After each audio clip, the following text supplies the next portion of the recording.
Welcome to Forest's short video which explains some of the jargon associated with log cabins.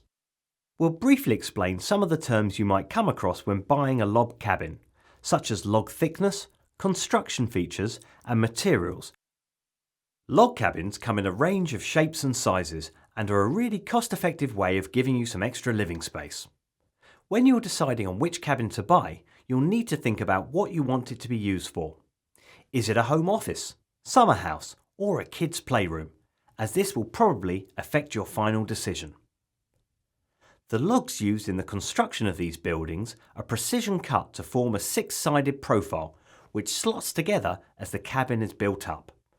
The shape of the joint creates a really tight fit, doesn't need any fixings and gives the maximum resilience against the UK's wind and rain.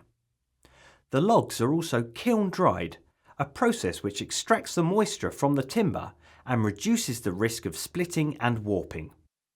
You must remember that timber is a natural material, and even though all the timber has been kiln dried, any changes in the moisture content due to the weather may still create some movement. The timber that's used should always be slow grown and from a sustainable source. You can tell if it's slow grown if you can see very tight growth rings at the edge of the logs. Look out for the FSC symbol, which guarantees that it's from a well-managed and sustainable forest. Log cabins are available in various wall or log thicknesses, from 28mm, 34mm or 44mm. A cabin built with thicker logs will be more robust and better insulated and is more likely to be double glazed, making it ideal as a home office. Windows in log cabins are glazed with standard 4mm glass and will either be single or double glazed. You can tell this by looking into the corners of the windows. If you can see a metal strip between two panes, then it's double glazed.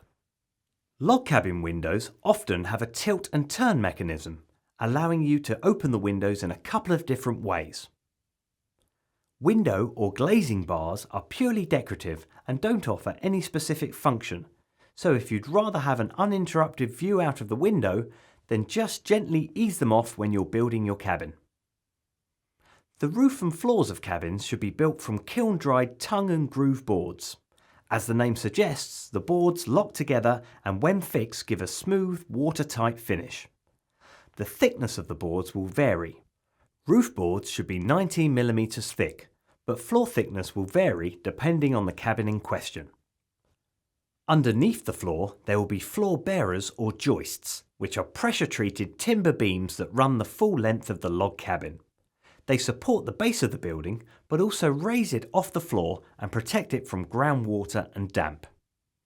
Although the tongue and groove roof is watertight, there is always the risk that the slightest movement in the timber may let water in, so the roof should always be covered with either roofing felt or felt shingles.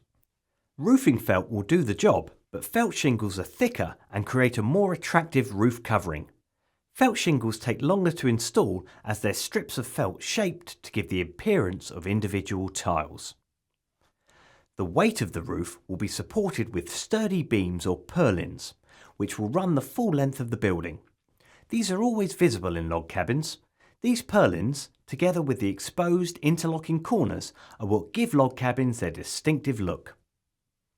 Finally, log cabins are supplied in raw, untreated timber, but should always be treated with a preservative within 2 weeks of being built. There are lots of natural timber coloured treatments available, but a great way to finish a cabin would be to paint it with a high-quality paint coating. For more videos, visit forestgarden.co.uk, the UK's favourite garden timber supplier.